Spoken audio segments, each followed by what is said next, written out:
Syukur pada Tuhan buat hari ini. Kembali kita mau renungkan kebenaran firman Tuhan terambil dari 2 Samuel pasal yang keempat.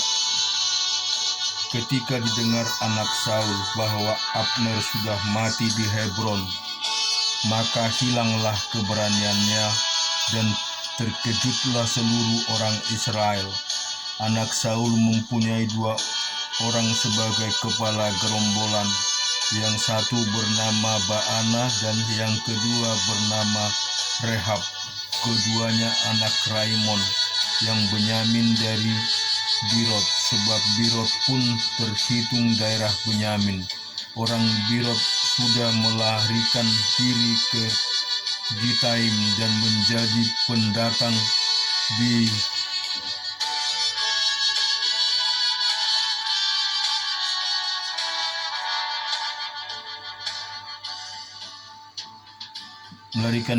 Gitaim dan menjadi pendatang di sana sampai sekarang. Yonatan anak Saul mempunyai seorang anak laki-laki yang cacat kakinya. Ia berumur 5 tahun ketika datang kabar tentang Saul dan Yonatan dari Ziril. Inang pengasuhnya mengangkatnya dia untuk pada waktu itu lalu lari, tetapi karena terburu-buru larinya, anak itu jatuh dan menjadi timpang. Ia bernama Mefiboset. Anak-anak Raimon yang Birot itu yakni Rehab dan Baana pergi lalu sampai pada waktu hari panas terik ke rumah Isoboset ketika ia sedang berbaring siang hari. Kebetulan penjaga pintu rumah itu mengantuk dan tertidur ketika seorang membersihkan gandum. Demikianlah Rehab dan Baana menyusup ke dalam.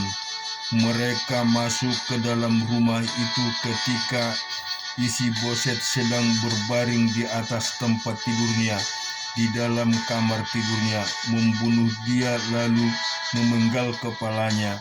Mereka membawa kepalanya itu lalu berjalan semalam-malaman melalui jalan dari Arba Yordan. Kepala Isobet itu dibawa mereka kepada Daud di Hebron, dan mereka berkata kepada raja, "Inilah kepala Isiboset anak Saul musuhmu itu yang ingin mencabut nyawamu. Tuhan pada hari ini telah membiarkan tuanku raja mengadakan pembalasan atas Saul dan atas keturunannya." Tetapi Daud menjawab Rehab dan Baana saudaranya, anak-anak Raimon orang Birot itu, katanya kepada mereka, "Demi Tuhan yang hidup, yang telah membebaskannya nyawaku dari segala kesesakan, ketika ada orang membawa kabar kepadaku demikian, Saul sudah mati, dan memandang dirinya sebagai orang yang menyampaikan kabar baik, maka aku menangkap dan membunuh dia di Ziklag, dan dengan demikian aku memberikan kepadanya upah kabarnya. Terlebih lagi sekarang setelah orang-orang fasik membunuh seorang yang benar di rumahnya di atas tempat tidurnya, tidakkah aku menuntut darahnya daripada kamu dan melenyapkan kamu dari muka bumi?" Sesudah itu Daud memberi perintah kepada anak buahnya untuk membunuh mereka. Tangan dan kaki mereka dipotong, kemudian mayat mereka digantung di tepi telaga di Hebron. Tetapi kepada Isiboset diambil dan dikuburkan di dalam kubur Abner Hebron. Kita juga membaca firman Tuhan di dalam Yesaya 59.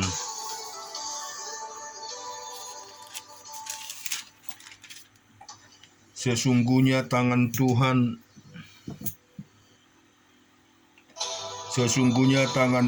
tidak kurang panjang untuk menyelamatkan, dan pendengarannya tidak kurang tajam untuk mendengar, tetapi yang merupakan pemisah antara kamu dan Allahmu ialah segala kejahatanmu, dan yang membuat dia menyembunyikan diri terhadap kamu sehingga tidak mendengar ialah segala dosamu, sebab tanganmu cemar oleh darah dan jarimu oleh kejahatan. Mulutmu mengucapkan dusta, lidahmu menyebut-nyebut kecurangan. Tidak ada yang mengajukan pengaduan dengan alasan benar, dan tidak ada yang menghakimi dengan alasan teguh, agar mengandalkan kesia-siaan dan mengucapkan dusta. Orang pengandung bencana dan melahirkan kelaliman. Mereka menetaskan telur ular beludak dan menenun sarang laba-laba. Siapa yang makan dari telurnya itu akan mati. Dan apabila sebutir ditekan pecah, keluarlah seekor ular beludak. Sarang yang ditenun itu tidak dapat dipergunakan sebagai pakaian, dan buatan mereka itu tidak dapat dipakai sebagai kain. Perbuatan mereka adalah perbuatan kelaliman, dan yang dikerjakan tangan mereka adalah kekerasan belaka. Mereka segera melakukan kejahatan dan bersegera hendak menumpahkan darah orang yang tidak bersalah. Rancangan mereka adalah rancangan kelaliman, dan kemana saja mereka pergi, mereka meninggalkan kebinasaan dan keruntuhan. Mereka tidak mengenal jalan damai, dan dalam jejak mereka tidak ada keadilan.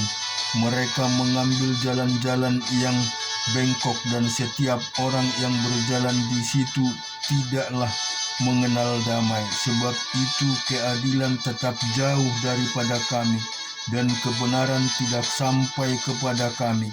Kami menanti-nantikan terang, tetapi hanya kegelapan belaka, menanti-nanti cahaya, tetapi kami berjalan dalam kekelaman.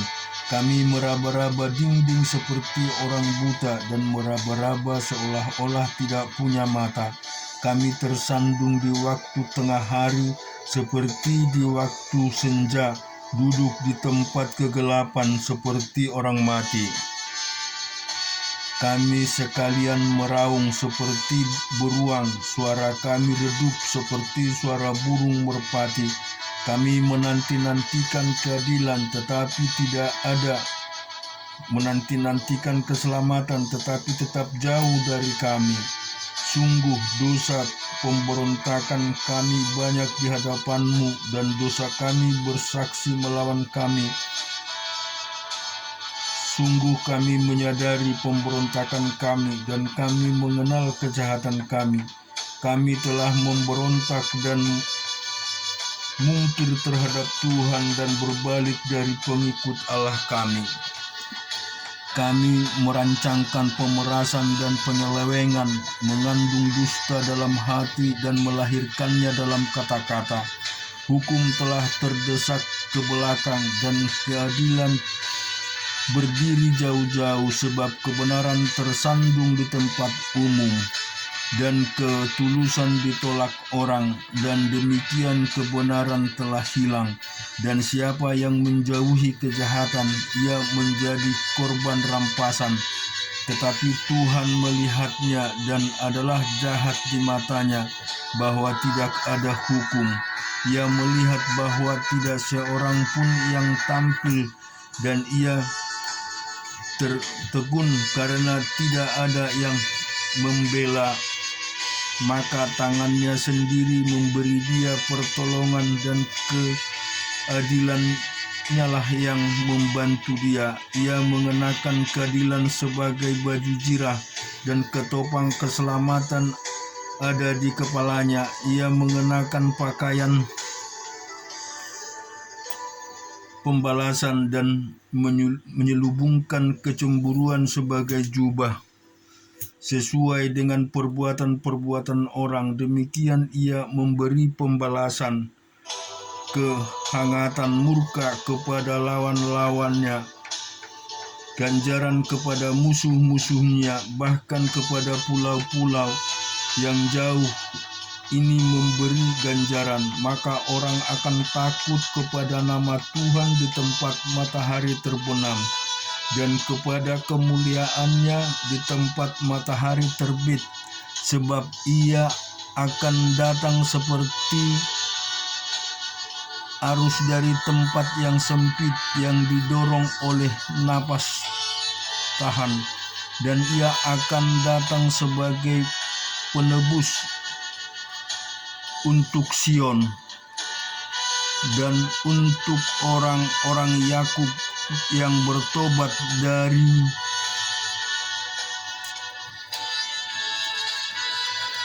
pemberontakannya. Demikian firman Tuhan. Adapun aku inilah perjanjian ku dengan mereka, firman Tuhan, rohku yang menanggapi engkau dan firmanku yang kutaruh dalam mulutmu tidak akan meninggalkan mulutmu dan mulut keturunanmu dan mulut keturunan mereka dari sekarang sampai selama-lamanya, firman Tuhan.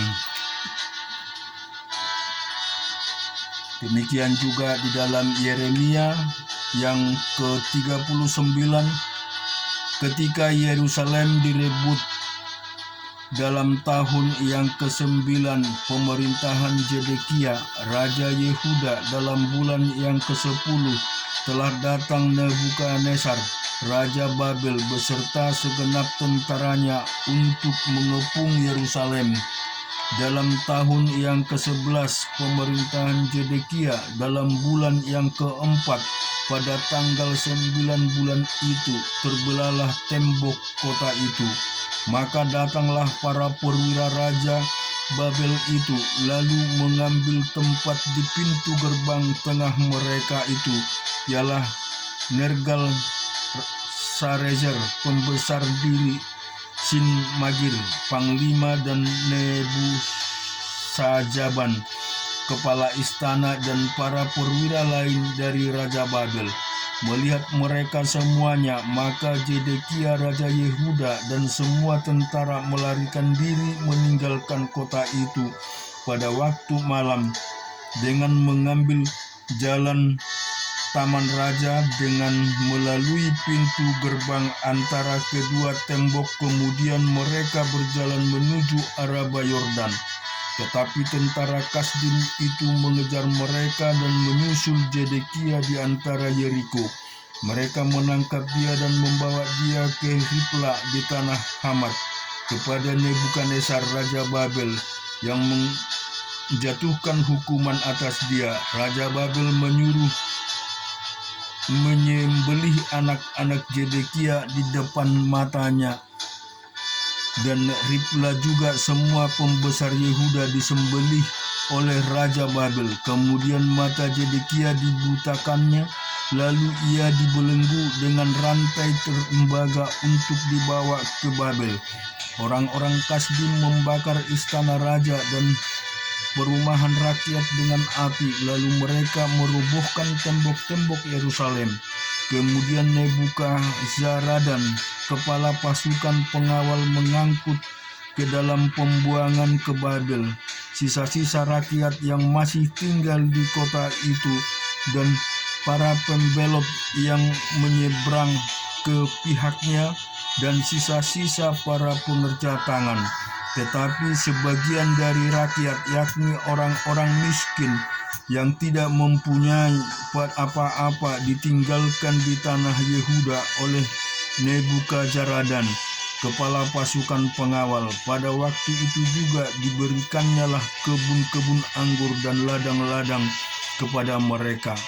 Mengenai Yeremia, Nebukadnezar Raja Babel telah memberi perintah dengan perantaraan Nebukadnezar,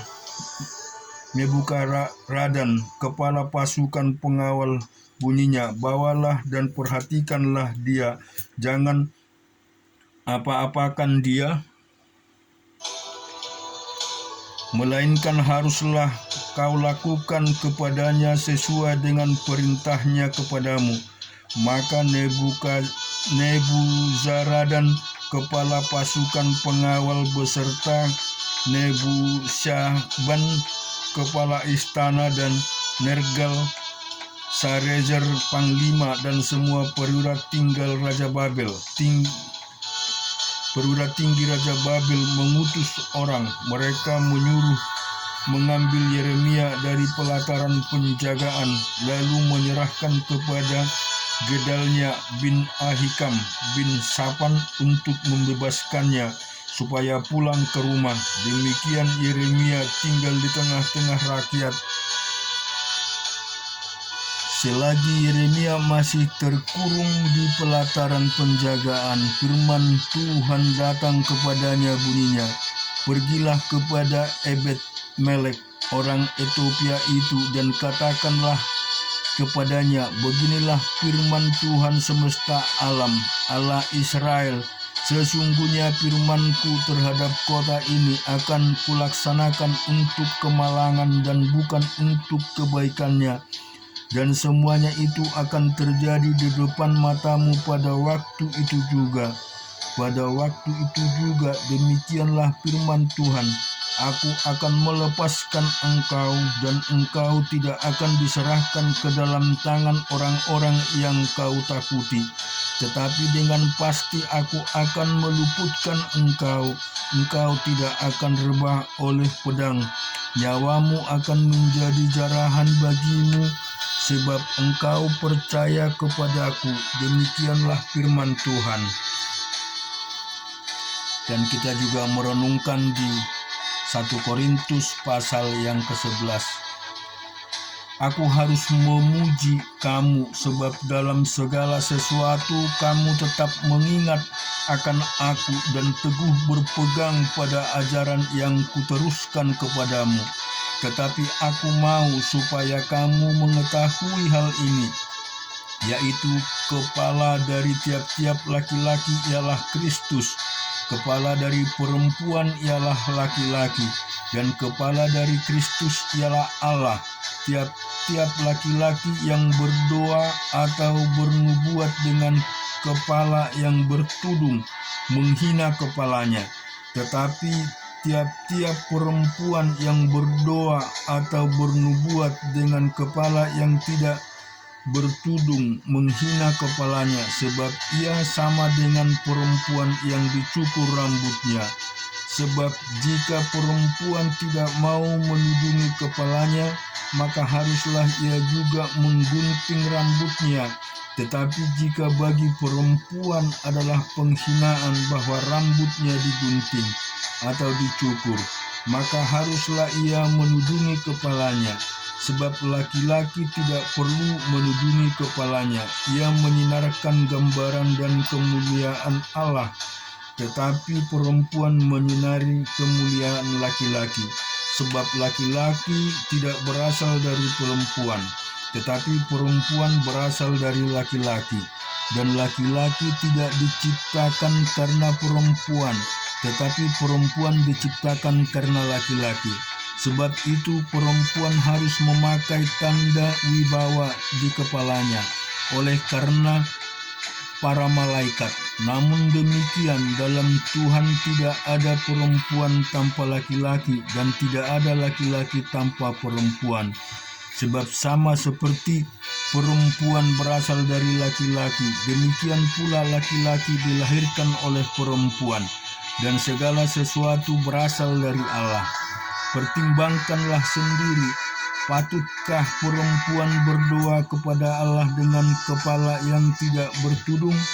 Bukankah alam sendiri menyatakan kepadamu bahwa adalah kehidupan bagi laki-laki jika ia berambut panjang, tetapi bahwa adalah kehormatan bagi perempuan jika ia berambut panjang?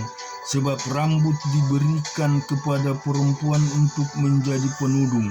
Tetapi jika ada orang yang mau membantah kami maupun jemaat-jemaat Allah